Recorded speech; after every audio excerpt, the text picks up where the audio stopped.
Hello everyone, मेरे channel में आप सबका स्वागत है। मेरा नाम है मृणालिनी। चलिए देखते हैं आज की इस रीडिंग में यूनिवर्स आपको क्या मैसेज देना चाहते हैं। ये रीडिंग जनरल रीडिंग है, तो आपको जितना रेजोनेट करता है उतना ही लीजिए। रीडिंग का जो भी पार्ट आपको रेजोनेट नहीं करता है कोई बात नहीं, शायद वो किसी और के लिए हो, तो ओपन माइंड रखिए और देखिए इस रीडिंग को। एनर्जी आपको जितनी रेजोनेट होती है बस उतना है। और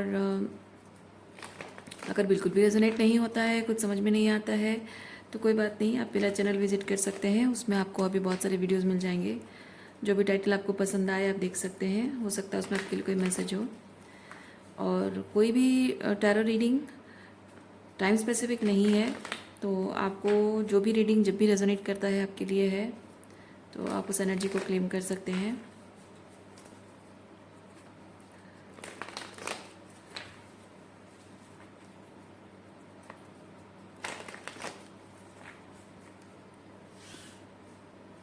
ओके, चलिए देखते हैं।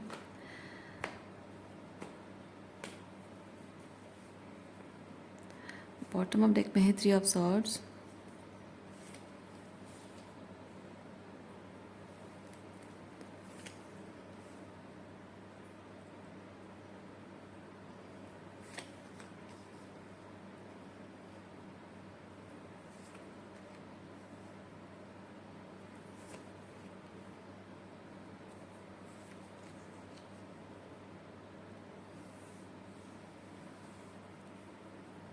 थ्री ऑफ सॉर्ड्स के साथ मैं चीज़ फील कर रही हूँ कि आप किसी पर्सन का दिल तोड़ने वाले हो, कुछ ऐसा कहने वाले हो, कुछ ऐसा करने वाले हो जिससे कि उस इंसान का दिल टूटेगा। और मैं नेगेटिव सेंस में नहीं कह रही हूँ, पॉजिटिव सेंस में कह रही हूँ, क्योंकि ये ज़रूरी है। कहने का मतलब ये नहीं है कि किसी का दिल तोड़ना अच्छी बात है। कहने का मतलब ये है कि आप किसी ऐसे इंसान का दिल तोड़ने वाले हो जिसने आपका दिल तोड़ा है, बहुत बुरी तरह से आपका दिल तोड़ा है, आपकी भावनाओं को ठेस पहुंचाई है, आपके एक्सपेक्टेशंस को मतलब आप एक्सपेक्ट बहुत कुछ कर रहे थे लेकिन उसने आपको डिसअपॉइंट किया है, आपको धोखा दिया है। और शायद जब आपको सबसे ज़्यादा उसकी ज़रूरत थी तब आपको वो छोड़कर भी चला गया। और ये भी हो सकता है कि आपको मतलब आप जानते हो कि वो किसी और पर्सन को एंटरटेन कर रहा है या दूसरे लोगों को एंटरटेन कर रहा है, या आपके खिलाफ खड़े जो लोग हैं उन्हीं को सपोर्ट कर रहा है। आपके साथ होने के बावजूद भी वो दूसरे लोगों को सपोर्ट कर रहा है जो जो कि आपके खिलाफ है, आपके रिलेशनशिप के खिलाफ है। और उसको शायद पता भी है कि आपके रिलेशनशिप के खिलाफ है वो लोग, फिर भी उनका साथ दे रहा है। और इसी इसी इंसान का आपसे जो भी रिश्ता है, जो भी लेना देना है, विद द 3 ऑफ पेंटिकल, मैं फील करती हूँ कि ये पर्सन आपसे कोई उम्मीद रख रहा है और उसकी उम्मीदें आप तोड़ने वाले हो। मैं फील करती हूँ कि ये पर्सन आपको बहुत ही फॉर ग्रांटेड लेता है। इसको लगता है कि वो जब भी आपके पास आना चाहेगा, जब भी आपसे कोई भी बेनिफिट लेना चाहेगा, वो हमेशा मतलब आप हमेशा अवेलेबल हो। और जब वो चाहे, ये बेसिकली चीज़ होता है कि पावर मेरे हाथ में है, वैसी वाली एनर्जी है। तो पावर उसके हाथ में है और वो जब चाहे जो चाहे वो आपसे करवा सकता है, आपकी फीलिंग्स को अपने फ़ायदे के लिए इस्तेमाल कर सकता है, ऐसा उसका मानना है। और आप उसे छोड़कर कभी जा ही नहीं सकते हो। Excuse me. तो विद डेविल मैं वो चीज़ फील कर रही हूँ। उसको ऐसा लगता है कि आप उसको कभी छोड़ के नहीं जा सकते, इसीलिए वो आपको एक थर्ड व्हील की तरह या फिर स्टेपनी की तरह, जो भी आप शब्द इस्तेमाल कर सकते हैं, इस्तेमाल वो मानता है आपको। 7 ऑफ सॉर्ड्स रिवर्स। आप ऑलरेडी जानते हैं कि ये पर्सन आपको धोखा दे रहा है और आपका इसके साथ रिलेशनशिप जो है सही नहीं है और ये कभी वर्कआउट नहीं हो सकता है। लेकिन आपका इस पर्सन के प्रति पास्ट में शायद इमोशनल कोडिपेंडेंसी रही हो, और उसी इमोशनल कोडिपेंडेंसी की वजह से आप भले ही ये पर्सन आपको दूसरों के साथ जगल कर रहा है, यानी आपको और दूसरों को कंपेयर करना, आपको रिप्लेस करके दूसरे लोगों को जगह देना, वो सब कर रहा है, आपको पता है। लेकिन वो जो इमोशनल कोडिपेंडेंसी आपकी रही है उसकी वजह से आप उसको छोड़ नहीं पा रहे थे। हम्म।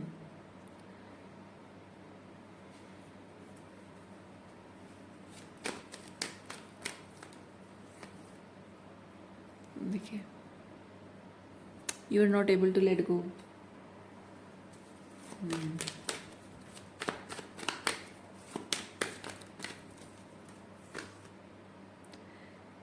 King of swords reverse.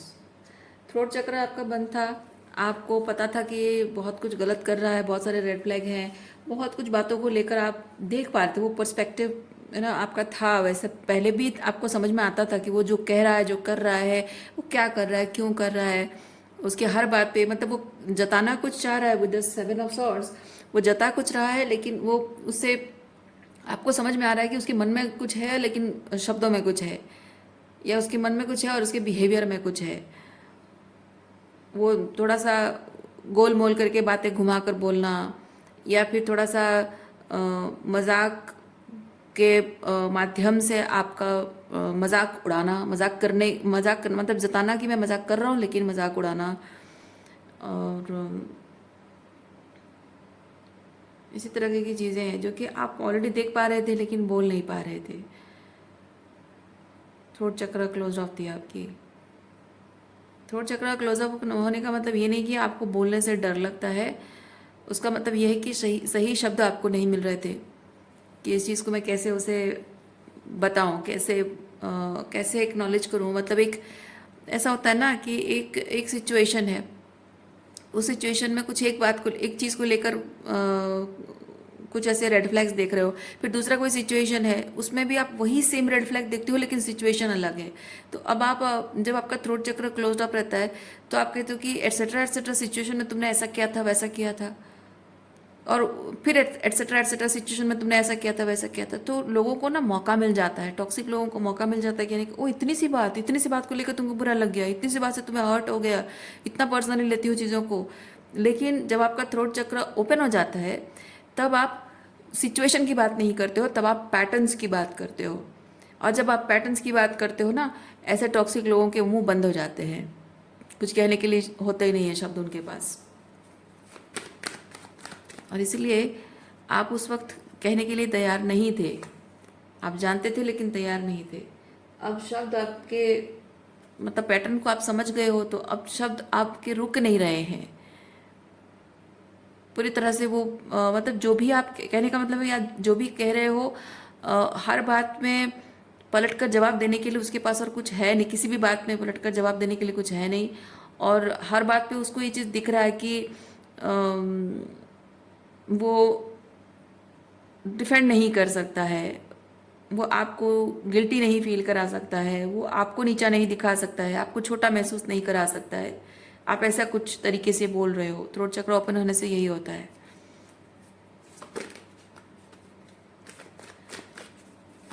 उसको आपने बेसिकली अपने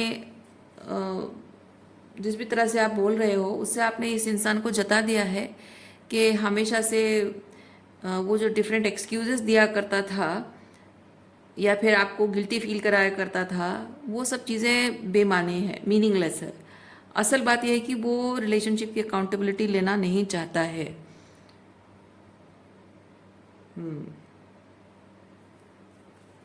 असल बात यह है कि वो अपने लिमिटेशन से ऊपर नहीं उठना चाहता है, या फिर हम कहें कि उसके अंदर उसके जो इनर डिमॉन्स हैं उससे फाइट करके वो अपने ऑथेंटिसिटी में आना नहीं चाहता है, शैडो वर्क नहीं करना चाहता है। बेसिकली ये चीज़ आप उसको जता रहे हो। अब फाइनली आप उसको बता पा रहे हो।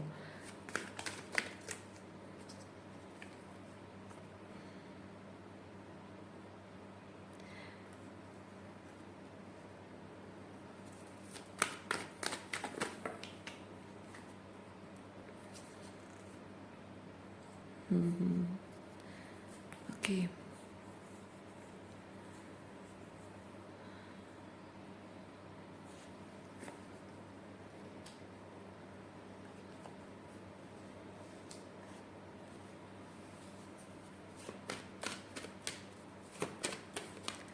ये सब सॉर्ट्स के साथ मैं फील कर रही हूँ कम्युनिकेशन, एक बहुत ही क्लियर कम्युनिकेशन आपकी और इस पर्सन की हो रही है।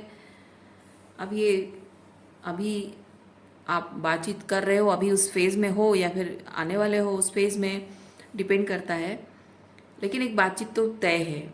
इसके और आपके बीच एक फाइनल कन्वर्सेशन होने वाली है with the S of swords, क्योंकि इस कन्वर्सेशन के बाद with the wheel of Fortune and chariot ये तय होगा, डिसाइड होगा कि आप दोनों एक साथ चल सकते हो या फिर रास्ते अलग होंगे। वो डिसाइड होने वाला है इस कम्युनिकेशन के थ्रू।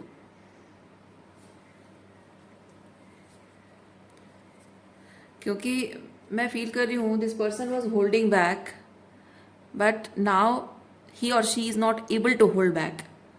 उसको इतना कुछ आपने क्लियर कट बोल दिया है, सब चीज़ें बता दी हैं कि बात करने के अलावा इसके पास और कोई चारा नहीं है। देखिए, मैं दो चीज़ें फील कर रही हूँ। अगर वो आपसे बात करता है तो क्योंकि बात अगर नहीं करेगा तो उसके जो भी आपने उसको बताया है, उसके बारे में जो एहसास आपने दिलाया है, वो उस एहसास के साथ, उस गिल्ट के साथ वो ज़िंदगी भर जिएगा। और अगर वो आपसे कम्युनिकेट करता है तो वो अपने गिल्ट को दूर करने की कोशिश करेगा, या फिर अगर उसे सच में अपनी गलती का एहसास हो गया है और उसने जो किया है या कहा है उसके कॉन्सिक्वेंसेस उसको समझ में आ रहे हैं, तो हो सकता है कि वो सच में बदल गया हो और सच में आपको रियलाइज़ हो कि एक्चुअली में उसकी बातों में सच्चाई है, अकाउंटेबिलिटी है, ये कोई ऐसे फेकिंग नहीं कर रहा है। मैं ऐसा क्यों कह रही हूँ, क्योंकि मैं यहाँ रिकनसाइल की बात नहीं कर रही हूँ, ठीक है। मैं अगर ऐसा कह रही हूँ, I am not talking about reconciliation, I am just saying कि ये जो बोझ है ना, जो आत्मा पर जो एक बोझ लेकर नहीं जी सकता है ये इंसान। अब आपके साथ रिकनसाइल करना है नहीं करना है, that is not important for him और हर। उसके लिए इम्पोर्टेंट इतना है कि जो भी उसने किया है, मे बी उसके कॉन्सिक्वेंसेस उसको समझ में आ चुके हैं, आ रहे हैं, और वो आत्मा पर वो बोझ लेकर नहीं जीना चाहता है। ओके। जब लड़ाई झगड़ा होता है और आप दोनों एक दूसरे को जब गिल्टी फील कराने की कोशिश करते हो ना, तो वहाँ पे ये होता है कि वो लड़ाई झगड़ा और भी बढ़ जाता है, आर्ग्यूमेंट, है ना। उसमें एक दूसरे को गिल्टी फील करा के लड़ाई झगड़ा करके बस चले जाते हैं, और जहाँ क्लोजर की बात आती है तो वहाँ बात नहीं करके जानबूझ के बातों को वहीं पे रोक दिया जाता है। जाहिर सी बात है, लोग यही करते हैं हमेशा, क्योंकि उनको चाहिए होता है कि हर किसी को चाहिए होता है कि जो गलत होता है उसको चाहिए होता है कि मैं इसको कुछ ना कुछ ऐसा एलिगेशन दे दूं, कुछ ऐसा बोल दूं जिससे वो गिल्टी फील करे, उसको लगे कि वो गलत है, मैं गलत नहीं हूँ, और मैं चुपचाप वहाँ से चला जाऊँगा, ताकि वो ज़िंदगी भर उसी गिल्ट में रहे। लेकिन जो सही लोग होते हैं ना, वो ना खुद गिल्ट में रहते हैं, क्योंकि उन्हें मेंटल क्लैरिटी होती है, उनको पता होता है कि उन्होंने कुछ गलत कहा नहीं है, गलत किया नहीं है। और सामने वाले को भी जब वो अकाउंटेबिलिटी मांगते हैं, वो किसी गिल्ट में नहीं रखना चाहते हैं, वो सिंपली बात को क्लियर करना चाहते हैं, क्योंकि वो जो एक कांटे की तरह चुभ रही होती है ना वो बात, अपने दिल से वो चुभन को निकालने के लिए लोग बात करना ज़रूरी समझते हैं। लेकिन जो टॉक्सिक लोग होते हैं ना, वो चुभन आपके अंदर डाल के चले जाते हैं, लेकिन आपका इंटेंशन उसको नीचा दिखाना, गिल्टी फील करना, गलत फील कराना, अपराध बोध के साथ छोड़ देना, ऐसा नहीं है। आप बात करना चाहते हो क्योंकि आप अपने अंदर की उस चुभन को ख़त्म करना चाहते हो कि उसने जो भी कहा किया, क्या किया, क्यों किया, या जो भी है। सो उस अपराध बोध के साथ ये जीना नहीं चाहता है, इसीलिए दिस पर्सन हैज़ टू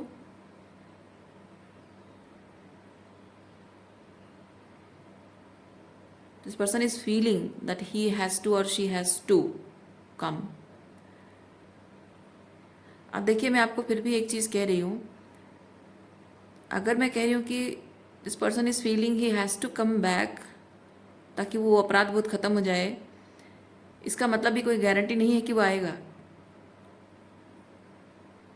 क्योंकि किसी इंसान का अहंकार अगर बहुत बड़ा है, वो चाहे कितना भी अपराध बोध क्यों ना हो, उसके अहंकार के सामने अगर वो घुटने टेक देता है तो नहीं आएगा।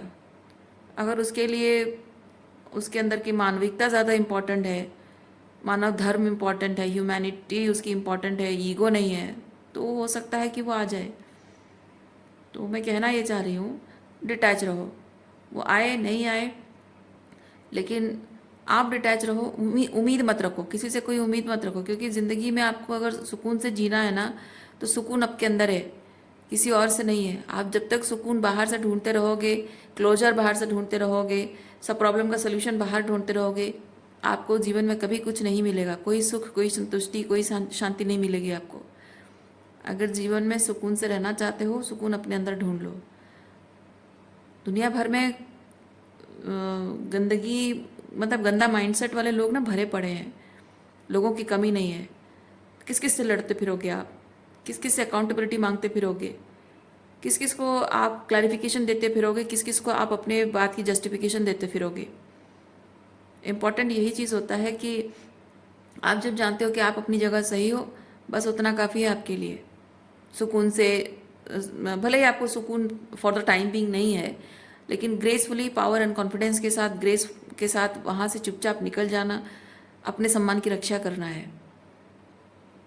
तो ये पर्सन बात करने आए नहीं आए, उस पर आपके मन की शांति, आपका मूव ऑन करना, आगे बढ़ना, इमोशनली किसी तरह कोई एंटेंगलमेंट नहीं रहना चाहिए। वो डिपेंड नहीं करना चाहिए कोई चीज़, मैं वो कह रही हूँ।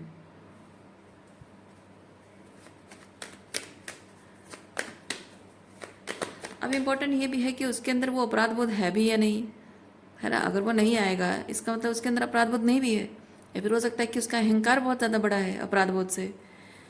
अब ये तो हम किसी के मन को जाकर टटोल नहीं सकते, किसी को एहसास नहीं दिला सकते। हाँ, ये चीज़ कर सकते हैं, जब हमें समझ में आ रहा है कि किसी के मन में अपनी गलती का एहसास नहीं है, किसी को पछतावा नहीं है, तो वो अपने आप समझ में आ जाता है कि वो उस इंसान के लिए आप कभी मैटर नहीं करते हो। हमेशा से उसका ईगो उसके लिए मैटर करता है। तो ऐसे लोगों को ना छोड़ जाने के लिए वो रीज़न काफ़ी होता है, पीछे मुड़कर कभी ना देखने के लिए वो रीज़न काफ़ी होता है।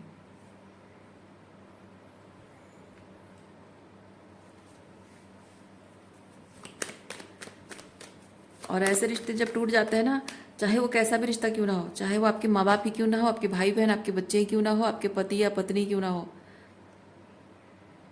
मन में किसी तरह का कोई गिल्ट नहीं रहता है।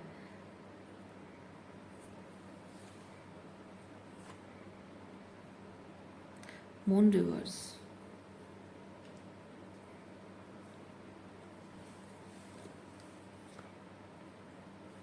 Moon and tower. Moon and tower basically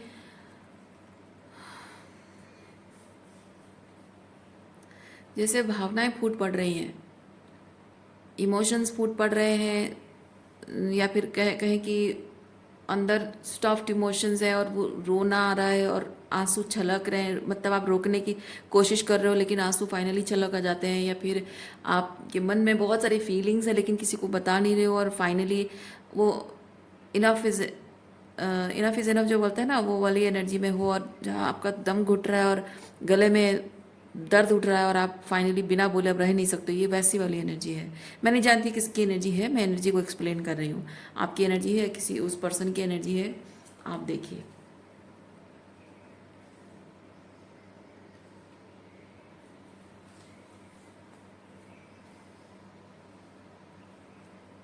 मैं ऐसा क्यों कह रही हूँ, मैं श्योर करके क्यों नहीं कह पा रही हूँ कि आपकी एनर्जी उनकी एनर्जी है, क्योंकि डिपेंड करता है कि आप अभी अपने सन एनर्जी में आ पाए हैं या नहीं आ पाए हैं। अगर आप सन अपराइट की एनर्जी में अगर आ पाए हैं, यानी कि आप ये नहीं सोच रहे हैं वो क्या सोच रहा होगा, क्या फील कर रहा होगा, मुझसे प्यार करता है या नहीं करता है, या फिर वो लोग ऐसा क्यों कर रहे हैं, ऐसा कैसे कर सकते हैं वो मेरे साथ, वो चीज़ें नहीं सोच रहे हो।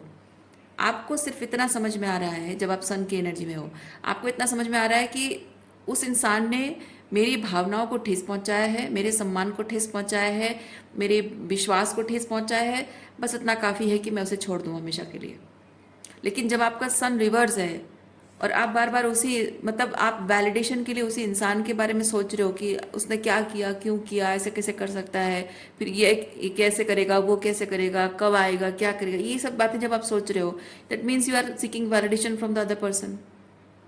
इसीलिए मैं कह रही हूँ आप कैसी एनर्जी में हो आप जानो, अकॉर्डिंगली ये आपकी एनर्जी है या उस इंसान की एनर्जी है।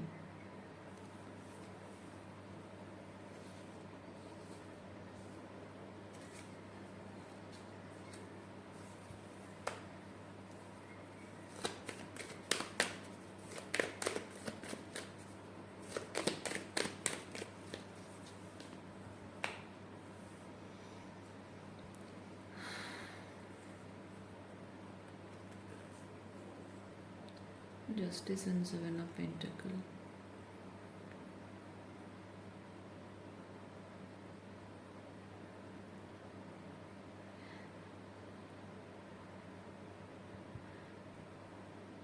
आप अगर सोच रहे हैं कि जो गलत आपके साथ हुआ है उसका न्याय ऊपर वाला करेगा और आप इंतज़ार कर रहे हैं ये सोच के कि सामने वाले को सज़ा मिलेगी, उसको उसकी गलती का एहसास होगा, या जो मेरे साथ उसने किया एग्जैक्टली वही कोई और उसके साथ करेगा, मैं उससे विटनेस करूँगी तब जाके जस्टिस सर्व होगा, तो ये नहीं है। आपके साथ न्याय होना और उसको सज़ा मिलना एक ही चीज़ नहीं है। ओके, आप देखिए, मैं एक ब्रूटल ट्रुथ कहूँगी, मैं एक कड़वा सच कहूँगी। आपने ज़िंदगी में कभी ना कभी कुछ ना कुछ तो अनजाने में गलतियाँ की होंगी और उन गलतियों की सज़ा आपको मिली होगी। तो आप उस चीज़ को कैसे देखते हो कि मैंने गलत किया और मुझे उसकी सज़ा मिली, या फिर इस तरह देखते हो कि एक चीज़ मुझसे अनजाने में हो गई थी और उसके लिए मुझे लेसन मिला है और रियलाइज़ हुआ वो गलती मैं आगे से नहीं करूँगी। सेकंड चीज़ अगर करते हो तो बेटर है, क्योंकि अपराध बोध में अगर ज़िंदगी जी रहे हो तो ज़िंदगी में कभी कुछ अच्छा नहीं सीख पाओगे। ओके, और यही this is the key point आपको समझना होता है। यही ज़िंदगी जीने का यही एक की पॉइंट होता है कि ज़िंदगी में हम गलतियाँ करते हैं। गलती कौन नहीं करता है, हर कोई करता है। उसने भी किया, आपने भी किया होगा कभी ना कभी, कुछ ना कुछ गलत तो आपने भी किया होगा। तो गलतियों से सीखना और उससे ऊपर उठना। अपराध बोध जो होता है ना, वो एक स्टेज नहीं होता है, वो एक फेज होता है। ओके, अपराध बोध जैसे घर का मतलब एक कमरा है, अब घर है और घर के बाहर का जो है, मतलब दो कमरे हैं या फिर अलग अलग, एक कमरा है और बाहर है और बीच में जो दरवाज़ा है। तो आप अपराध बोध को एक अंधेरा कमरा समझकर वहाँ रह नहीं सकते हो। अपराध बोध एक दरवाजे की तरह है, एक पोर्टल की तरह है। तो आप अंधेरे में हो, आपको रियलाइज़ हो रहा है कि आपने गलत, अंधेरे में रहने का मतलब है समथिंग रॉन्ग, अनुभव होना, ठीक है, रियलाइज़ होना, और उस अपराध बोध से होकर गुजर कर उजाले में आना, यही जीवन है। तो आपको ये समझना होगा कि कुछ भी अगर गलत हुआ है, आपके साथ गलत किया गया है, या आपने होने दिया अपने आप के साथ गलत, या आपने किसी के साथ गलत किया है, तो वो रियलाइजेशन बहुत बड़ी चीज़ होती है। उससे भी बड़ी चीज़ ये होती है कि किसी को उसके कॉन्सिक्वेंसेस, क्योंकि लोग जब गलती करते हैं ना, उनको पता होता है कि वो गलत कर रहे हैं, ठीक है, लेकिन इम्पॉर्टेंट चीज़ ये होता है, उससे ज़्यादा इम्पॉर्टेंट, ज़्यादा बड़ा चीज़ ये होता है कि जो गलत किया उसको सुधारना, उसके कॉन्सिक्वेंसेस क्या हो सकते हैं वो समझना और उसको सुधारना, ठीक है। पश्चाताप, पश्चाताप कैसे होता है? सिर्फ ये सोचते रहने से, अपराध बोध में जीने से और अपने आप को सज़ा देने से वो पश्चाताप नहीं होता है। जो गलत किया उसे अगर सुधार सकते हो, अच्छी बात है। अगर जो गलत किया उसे सुधार नहीं सकते तो अपने आप को ऐसे सुधार लो कि आगे से वो गलती तुमसे ना हो, या फिर शायद आप दूसरों को मोटिवेट कर सकते हो। आप अपनी गलती सुधार सकते हो और दूसरों को मोटिवेट कर सकते हो। जिसकी ज़िंदगी अगर बिगड़ गई, जैसे कि आपके साथ गलत हुआ है ना, तो जिसकी ज़िंदगी अगर बिगड़ गई है उसके साथ आप सुलह नहीं कर सकते हो। बात सुलह की नहीं है, बात यह है कि उसके साथ जो गलत किया उस गलत को आप सुधार नहीं सकते, क्योंकि किसी के मानसिक स्थिति के साथ खेला गया है, किसी की भावनाओं के साथ खेला गया है। जो डैमेज हुआ, जो साइकोलॉजिकल एंड इमोशनल डैमेज हुआ है, वो कभी भी आप को वापस नहीं कर सकता है ना। आपके साथ जो किया है वो वापस नहीं कर सकता है, लेकिन इम्पॉर्टेंट चीज़ ये है कि आगे से वो ना हो, आगे से वो चीज़ ना हो पाए। अगर वो उसने खुद को सुधार लिया उतना भी काफ़ी है। तो कभी कभी इंसान को जब पछतावा होता है, वो अपनी गलती को सुधारता है, तो वो हमको कभी दिखता नहीं है।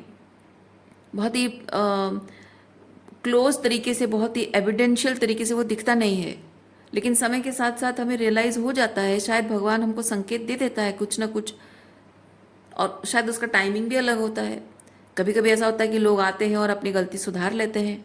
कभी कभी होता है कि लोग अपनी गलतियां सुधार कर खुद बेहतर इंसान बन जाते हैं, और आप इधर उन लोगों के प्रति मन में गुस्सा रिजेंटमेंट रखते हुए आप अपने आप को नहीं चेंज करते हो, आप हीलिंग नहीं करते हो।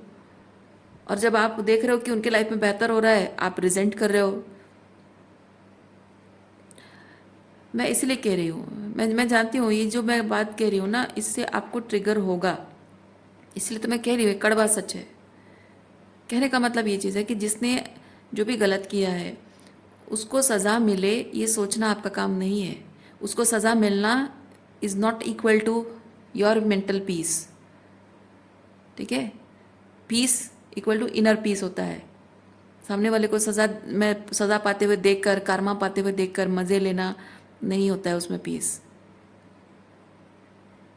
ओके, सो आपको ये चीज़ समझना होगा कि अपराध बोध अगर किसी का है, वो एक पोर्टल होता है जिसे क्रॉस करना पड़ता है और अपनी ज़िंदगी को बेहतर बनाना, डार्कनेस से मून एनर्जी से सन एनर्जी में आना। ये मून एनर्जी से सन की एनर्जी में ट्रैवल करने के लिए जो ये पोर्टल होता है ना, बस अपराध बोध ये है। बस ये एक थोड़े टाइम का एक फेज होता है, स्टेज नहीं होता है कि इसी में रह जाना है, ठीक है। आप में से कुछ लोग शायद इस अपराध बोध में हैं, और कुछ लोग हैं जिनको शायद एक ये जो गुस्सा और रिजेंटमेंट आपके अंदर है कि आपके साथ ऐसा हुआ है, वैसा हुआ है, आपने ऐसा क्यों होने दिया। होता है जब आप किसी के साथ रिलेशनशिप में आते हो ना, बहुत कुछ ऐसी चीज़ें हुई होती हैं जो कि आपको लगता है कि मुझे उसको ऐसा नहीं कहना चाहिए था, मुझे उसे वो प्यार नहीं देना चाहिए था, मुझे उसके लिए उतना एफर्ट्स नहीं करने चाहिए थे, या मुझे उसे इतनी वॉल्नरेबिलिटी नहीं शो करनी चाहिए थी, या फिर मुझे उसके लिए इतना ओपननेस नहीं शो करना चाहिए था। आउट ऑफ द वे जाकर मुझे उसके लिए वो सब चीज़ें नहीं करना चाहिए था जो मैंने उसके लिए किया। वो एक अपने आप में ना एक अपराध बोध होता है। जब सामने वाला चला गया, आपको धोखा देकर, दुख देकर, तकलीफ देकर चला गया है, वो चीज़ आपको अंदर ही अंदर खाया जाता है कि मैंने इतना कुछ क्यों किया उसके लिए, आउट ऑफ द वे जाकर मैंने वो सब चीज़ें क्यों की, अगर नहीं करती तो अच्छा होता है। वो हमारा ईगो होता है। लेकिन जब आप किसी से प्यार करते हो, किसी सच्चे दिल से प्यार करते हो, उस इंसान के लिए आउट ऑफ द वे जाकर बहुत कुछ करने की इच्छा होती है, और हर कोई करता है। तो आपने प्यार के लिए किया है, ये कोई हार जीत का खेल नहीं है कि आपने उसके लिए किया और वो चला गया तो वो सब बेमाने हो गया। पर आपने तो सच्चे दिल से प्यार किया था, इसीलिए ये सब किया उसके लिए, है ना। आप यहाँ कोई हार जीत का खेल खेलने तो नहीं आए थे, कोई लाइक दैट चांस लेना, है ना, कोई चांस लेने तो नहीं आए थे। आप ट्रूली एक रिलेशनशिप को एक्सपीरियंस करने आए थे। तो जो भी आपके मन में, अगर आपके मन में भी अगर वो रिजेंटमेंट, गुस्सा इस फॉर्म में है कि आउट ऑफ द वे जाकर मैंने बहुत कुछ उसके लिए किया और मुझे ये नहीं करना चाहिए था, वो नहीं करना चाहिए था, उस पर विश्वास नहीं करना चाहिए था, उसको ये इस लेवल पे जाकर उससे I must not have met him at that level जहाँ की वो पूरा पूरा एडवांटेज उठा सका मेरा, इमोशनली हो, फाइनेंशियली हो, या जिस भी तरह से हो। ओके, सो वो गिल्ट इंसान को ना, वही रिजेंटमेंट तो इसीलिए होता है कि मुझे छोड़ गया, मुझे मतलब एक हारा हुआ एहसास होता है। जब कोई ब्रेकअप होता है, रिलेशनशिप टूटता है, तो एक हारा हुआ एहसास होता है, क्योंकि अपना सब कुछ देकर उस रिश्ते को जब आप नर्चर करते हो, और वो इंसान छोड़ जाता है या धोखा देता है, आपको लगता है कि मैं हार गई, मैं अपना सब कुछ देकर भी उसे पा नहीं सकी, हार गई। वो हर्ट इसलिए होता है क्योंकि वो ईगो होता है। ओके, आपने पूरे मन से प्यार किया, बस उतना काफ़ी है।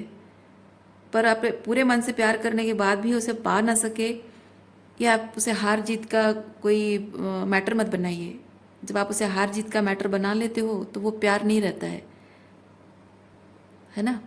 तो प्यार, सच्चे दिल से प्यार किया था तो उसको वैसे ही रहने दो, रिजेंटमेंट मत रखो। क्योंकि आप हार जीत का मैटर बनाओगे ना तो वो आपके मन में रिजेंटमेंट पैदा करेगा, गुस्सा और नफरत पैदा करेगा, अपराध बोध आपके अंदर भी पैदा करेगा कि उसको अपराध बोध में आप देखना चाहते हो। क्यों?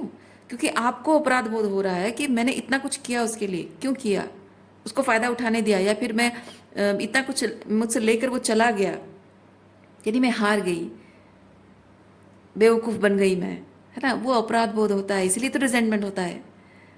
इसीलिए इस रीडिंग में यूनिवर्स आपको वही चीज़ बता रहा है। वो अपराध बोध निकाल दो मन से। जो गलत हो गया, ठीक है, जीवन के अनुभव थे, एक इंसान को सच्चे दिल से आपने प्यार किया, रिश्ते चाहे वो आपकी फैमिली यूँ क्यों ना हो, भाई बहनी क्यों ना हो, तो एक रिश्ता जिसे आपने पूरे मन से निभाया, पूरे मन से आपने अपना सब कुछ उस रिश्ते पर निछावर किया, तो आपने अपना बेस्ट दे दिया, बस आपका काम ख़त्म। अब उसमें अगर वो वर्कआउट नहीं होता है तो उसमें जो लेसन आपने सीखा, वो लेसन ये होता है, वो डार्कनेस से लाइट में आने का रास्ता क्रिएट करता है। क्या गलत हुआ, क्या गलत मैंने होने दिया, मतलब ये जो अपराध बोध में जो हो, दैट मीन्स कि वहाँ आपको आपका हायर सेल्फ ये चीज़ कह रहा है कि मुझे ये चीज़ सीखना चाहिए, इस सिचुएशन से मुझे ये सीखना चाहिए, मुझे ये नहीं करना चाहिए, चीज़ों को इस तरह से करना चाहिए, है ना। तो उससे बस निकलना है आपको। और जैसे उस फेज से आप निकल जाओगे, तब finally you will see that light. Okay, so उस चेंज को आपको एम्ब्रेस करना होगा, एक्सेप्ट करना होगा। तो किसी भी इंसान के लिए, चाहे वो आपके माता पिता हों, आपके भाई बहन हों, आपके रोमांटिक पार्टनर हों, या फिर स्पाउस हों, जिन भी लोगों ने, या फिर आपके बच्चों ने भी आपके साथ अगर ऐसा किया हो, आई डोंट नो उम्र के किस पड़ाव में आप हैं, तो जो भी है, लेकिन रिश्ते हमारी ज़िंदगी में आते हैं, कुछ ठहरते हैं, कुछ चले जाते हैं। उस चीज़ को मन में लगा कर रखना आपके लिए तकलीफ देह है, सिर्फ आपको ही तकलीफ होगी। आप अगर उम्मीद कर रहे हैं कि कोई आएगा, उसको अपनी गलती का एहसास होगा और मैं उसे माफ़ करूँगी या नहीं करूँगी, या उसे अपराध बोध के साथ छोड़ दूँगी, ये सब बातें ना, ये सिर्फ ईगो, अहंकार की बातें हैं। आप जब अहंकार की बातें इस तरह के अहंकार की बातें करते हो, that means you are promoting this devil. और मैं आपको हमेशा कहती हूँ, जीत हमेशा प्यार की होती है, जीत हमेशा प्यार की होती है। आपने प्यार किया और आप अगर उस इंसान को सज़ा पाते हुए देखकर खुश हो रहे हो या नहीं, आपके प्यार की जीत नहीं, आपके अहंकार की जीत हो रही है। तो किसी को हार जीत, सही गलत, इसके मापदंड जो इसे कहते हैं, है ना, उसमें ना खुद खड़े होना है, ना किसी और को खड़े रखना है। वो करना आपका काम नहीं है। आपको सिर्फ जानना है कि जो भी आपके साथ गलत हुआ उसको आंखें में भी नहीं बंद करना है। जो आपके साथ गलत हुआ उसके लिए आंखें नहीं बंद करना है। जो गलत हुआ उसको समझना है कि क्या गलत हुआ और कहाँ आपको सुधार लानी है, कहाँ आपको अपनी गलतियों को सुधारना है, कहाँ अपनी ज़िंदगी को एक बेहतर ज़िंदगी बनाने के लिए वो चेंज लाना है। अगर हमारे साथ कुछ गलत होता है ना, वो हमें सिंपली ये चीज़ बता रहा होता है कि we need to change something within us. बस बात उतनी है। और कोई भी रिश्ता कोई गारंटी लेकर नहीं आता है कि वो लॉन्जिविटी उसकी रहेगी, जीवन भर वो सस्टेन करेगा। कोई रिश्ता, कोई पर्सन, कुछ भी, इवन आपका जो करियर भी देखिए, पैसा भी देखिए, हर चीज़ हेल्थ भी देखिए, आप अपनी खुद की हेल्थ को भी देख लो, है ना। इस दुनिया में कोई चीज़ सस्टेन करने के लिए नहीं आई है। थोड़ा सा अगर फिलोसॉफिकल वे में कहूँ, जीवन है तो मृत्यु है ना। सो वही चीज़ है कि जब कुछ शुरुआत हो रही है तो किसी का एंड भी है, और एंड को अगर आप एक्सेप्ट नहीं करोगे तो दो चीज़ें होंगी। एक तो आप जीवन को महसूस नहीं कर पाओगे, और नई शुरुआत को एक्सेप्ट नहीं कर पाओगे। ओके, सो रीडिंग मैं यहीं पे रखती हूँ। उम्मीद करती हूँ इस रीडिंग से आपको कुछ क्लैरिटी मिली हो। मैं आपको नेक्स्ट रीडिंग में मिलती हूँ। अपना ख्याल रखिए, खुश रहिए, बाय।